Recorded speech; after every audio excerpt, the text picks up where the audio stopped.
Hi friends, ಹೇಗಿದ್ದೀರಾ? ಎಲ್ಲ ಚೆಂದಾಗಿದ್ದೀರಾ ಅನ್ಕೊತೀನಿ.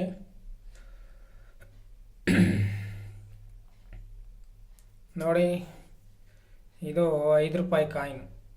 ಇದು 5 ರೂಪಾಯಿ ಕಾಯಿನಲ್ಲಿ ನೀವೇನು ಮಾಡಬೇಕಂದ್ರೆ, ಯಾರು ನಮ್ಮ ಹತ್ರ ಎಲ್ಲ ದುಡ್ಡು ಕಾಸು ನೇವೆಗೆ ಸೇರ್ತಾ ಇಲ್ಲ, ನಮಗೆ ದುಡ್ಡಿನ ಅವಶ್ಯಕತೆ, ಎಲ್ಲಿ ನೋಡಿದ್ರು ಸಾಲ ಅದು ಇದು ಅಂತ ಇರೋರು, ಶನಿವಾರ ನೀವು ಏನು ಮಾಡಬೇಕಂದ್ರೆ,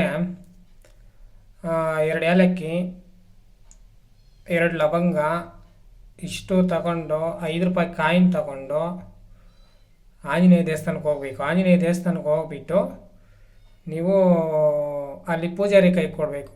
ಆಂಜನೇಯ ದೇವಸ್ಥಾನದಲ್ಲಿ ತುಂಬ ಕಷ್ಟ ಇರೋರು ಹೋಗ್ಬಿಟ್ಟು ಆಂಜನೇಯ ದೇವಸ್ಥಾನದಲ್ಲಿ ಪೂಜಾರಿ ಕೈ ಕೊಡಬೇಕು. ಶನಿವಾರ 5 ರೂಪಾಯಿ ಕಾಯಿನ್ ನೋಡಿ ಕಾಣಿಸ್ತಾ ಐತಲ್ಲ, ಈ 5 ರೂಪಾಯಿ ಕಾಯಿನ್ನ ಅವ್ರ ಪೂಜಾರಿ ಕೈ ಕೊಟ್ಟರೆ, ನೀವು ಅಲ್ಲಿ ನಿಮ್ಗೆ ಯಾರಾದರೂ ಸಾಲ ಕೊಡಬೇಕಾಗಿದ್ದರೆ, ಇಲ್ಲ ಬೇರೆ ಕಡೆಯಿಂದ ಯಾವುದೇ ಸಮಯದ ದುಡ್ಡು ಬರಬೇಕಾಗಿತ್ತು ಇದ್ದರೆ, ನೀವು ಪ್ರಾರ್ಥನೆ ಮಾಡ್ಕೊಬೇಕು.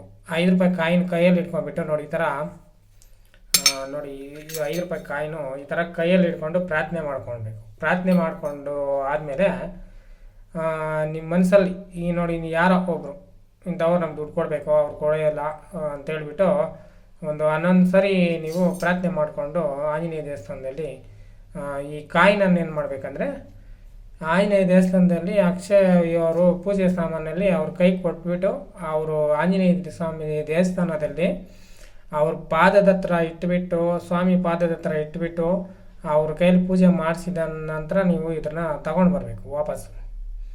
ನೀವು ವಾಪಸ್ ತಗೊಂಡು ಬಂದು, ನೀವು ಯಾರ ಹೆಸರಿನಲ್ಲಿ ಅವರು ಇಂಥವ್ರ ಹೆಸರು ನಮಗೆ ಅಂಥವ್ರು ದುಡ್ಡು ಕೊಡಬೇಕು, ಅವ್ರು ಕೊಡೋಕ್ಕಾಗಿಲ್ಲ ಅನ್ನೋರು, ನೀವು ಈ ಥರ ಹೇಳ್ಬಿಟ್ಟು ಅಲ್ಲಿ ವಾಪಸ್ ಇಸ್ಕೊಂಡು ಬಂದಮೇಲೆ ಬರೀ 9 ದಿನದ ಒಳಗಡೆ ಇದು ಕೆಲಸ ಆಗ್ತದೆ.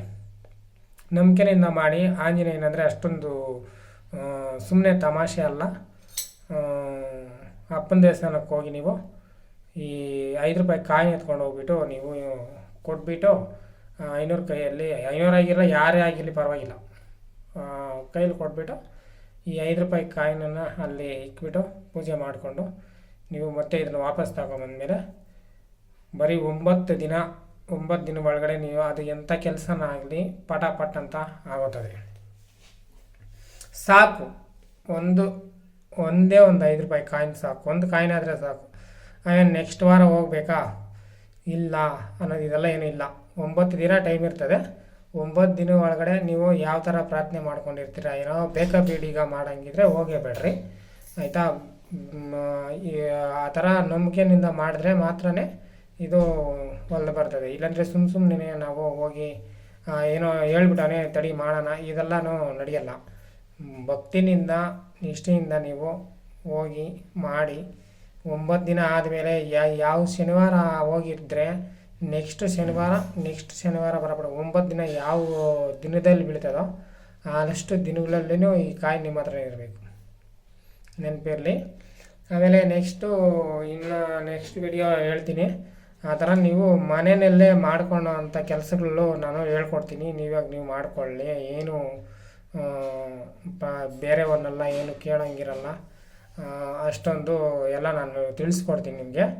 ಇವಾಗ ಸದ್ಯಕ್ಕೆ ನೀವು ಈ 5 ರೂಪಾಯಿ ಕಾಯಿನನ್ನು ನೀವು ಮಾಡ್ಕೊಳ್ಳಿ ಇವತ್ತಿನ ದಿನದಲ್ಲಿ. ಅಂದರೆ ನಾಳೆ ಶನಿವಾರ ನೀವು ಇದು ಮಾಡ್ಕೊಬೋದು, ಇಲ್ಲ ಗುರುವಾರ ಮಾಡ್ಕೊಂಡಂಗಿದ್ರೂ ಪರವಾಗಿಲ್ಲ. ಶನಿವಾರ ಇಂಪಾರ್ಟೆಂಟು, ಗುರುವಾರನೂ ಇಂಪಾರ್ಟೆಂಟೇ.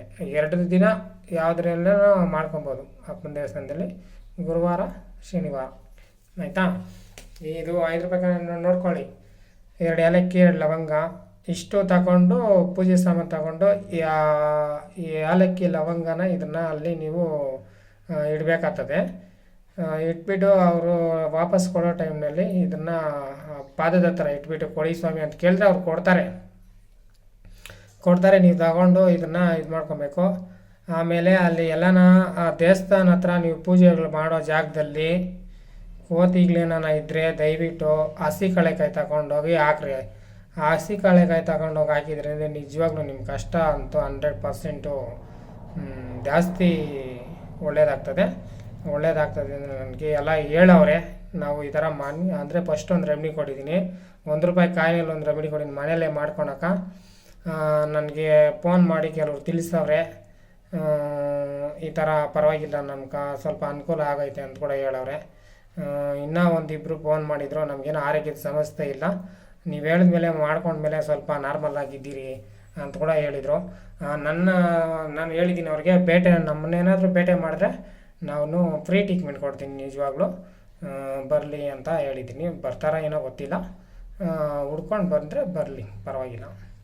ನೋಡಿ ಫ್ರೆಂಡ್ಸ್, ನೀವು ಇದನ್ನು ಮಾಡಿಕೊಂಡು ನೋಡಿ. ಗುರುವಾರ ಶನಿವಾರ, ಓಕೆನಾ? ಬಾಯ್.